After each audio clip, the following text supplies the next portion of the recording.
Alright, let's address this because I'm seeing a lot of comments saying, hey, can you talk about Nth Room, or why aren't you talking about Nth Room? I'll tell you why. First of all, if you don't know what Nth Room is, there are a lot of websites and YouTube videos explaining it. I do warn you that it's pretty twisted stuff. For those who do know what's going on, maybe you can give a brief explanation in the comments to kickstart people's research. Now, the first reason I haven't talked about it is because as someone who doesn't live in South Korea and not embedded into their online culture and society, I too don't fully understand everything going on or the full extent of it. There are terms and aspects of it that are beyond my comprehension. I'm trying to keep up with it just like you guys. The second reason is because I try to keep the topics on this channel mostly K-pop related rather than everything going on in the Korean entertainment industry or everything going on in South Korea in general. And yes, for those who do know what's going on, it does seem like there are some idols who are victims, but we don't even know much about that yet because a lot of stuff is being withheld and a lot of new info is coming out every day. Beyond idols being victims, many artists have been pushing for petitions to bring justice, including Hyeri, EXO's Chanyeol, Baekhyun? Never know if I'm saying that right. Hi guys, my name is Baekhyun.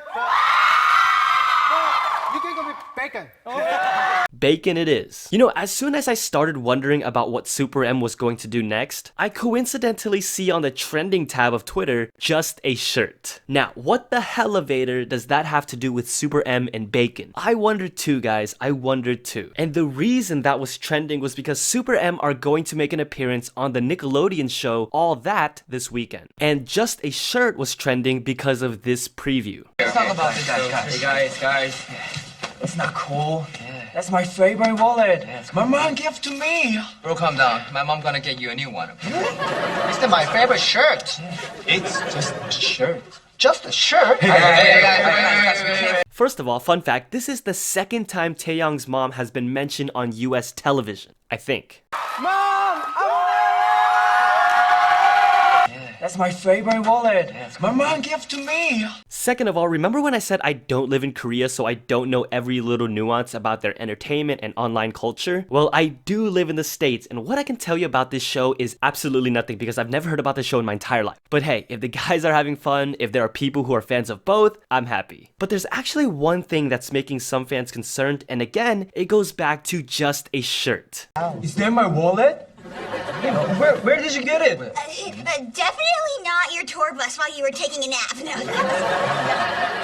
Within the context of the short clip they released, it seems like the reason Taehyung is asking about his wallet and Bacon is asking about his shirt is that these kids seem to have stolen them. Because, get this, they're huge fans, and within the Korean entertainment and K-pop sphere, there's a term for that, right? Saseng fans. So what some fans are concerned about is that the writers of the show is basically normalizing this Saseng behavior, and in the clip, the guys even seem to forgive the girl by performing for her. While you guys are here, would you mind performing a song for me?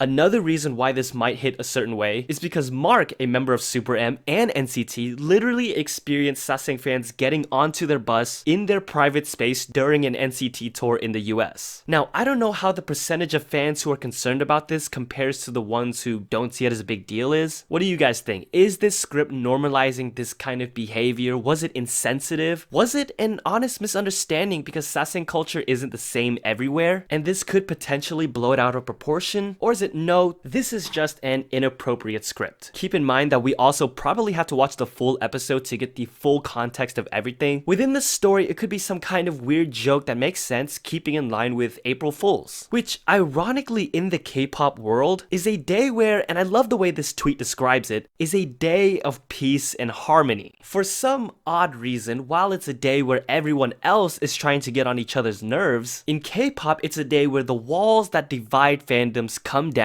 and fan sites who are dedicated to one artist celebrate the beauty of others, or just Irene. It's a day where fans can make fun of their idols without taking it too seriously. It's a day where fans try to prank their idols and then get pranked right back in retaliation. It's a day where BTS fans can shine a light on an oldie but a goodie and have the legendary Tiger JK join in on the joke, one half of the legendary power couple. But this year, as you may have heard, along with all of these great things, we got an April Fool's post that went horribly wrong. Yes, we are talking about Jaejoong. For newer K-pop fans, he's a part of JYJ, and before that, one of the 5 members of the legendary TVXQ. I've always called them DBSK though. So this all started when Jaejoong posted on Instagram confirming he got you know what, and it was a pretty elaborate post. A lot of places started reporting it, lots of websites picked it up, to which he then followed up with an edit of the post that states that he doesn't have it and then talks about the importance of awareness, that protecting yourself is the best way to protect others, that he hopes everyone stays healthy, and that he will accept all punishment for that post. And the consequences of that post have definitely started piling on. First, people who are upset about this dug into the past and resurfaced his past April Fool's jokes, like pretending to faint on stage. This story started catching on with those outside of just the Korean or K-pop bubble. Today, he stepped down from any appearances for the time being, like radio shows or his reality series. And punishments are even being discussed by the Central Defense Response Headquarters and the Ministry of Health and Welfare. I'm seeing a lot of different reactions to this. Obviously, there are those who are upset. There are those who are trying to shed a light on his true character by talking about his generosity during past causes. And then there are those in between who don't necessarily cancel or condemn Jaejoong, but do think that the post was done in very poor taste. That there are much better ways to spread awareness to his 2 million followers. For example, one that I really love is from New East and 17, who modified their logos to visually represent social distancing. For New East, obviously the lines are farther apart and there are multiple apostrophes now separating their name. And for 17, none of the lines now touch. I think this is awesome and definitely gets the Seulgi's Red Pants seal of approval. Oh, and another thing I wanted to give the Seulgi's Red Pants seal of approval is to Kang Daniel's 2U comeback. Look, I know we've talked about it briefly, but oh my god, no girlfriend pun intended. Over the past few days, it has been sucking me in more and more. First of all, the song kept growing on me, and just the way he seems so happy to be on stage again after all of last year's hardships. And then on top of that, his backup dancer just grabs your attention. And I know I'm not alone in this. She's mesmerizing. And not just his girl backup dancer, but Bucket Hat guy also caught my attention. Like, he's so mysterious. How do you pull off that mustache and bucket hat like that? And then on top of all of those things, the pants, the shirt, but then again, compared to the big picture, that's just a shirt. Just a shirt?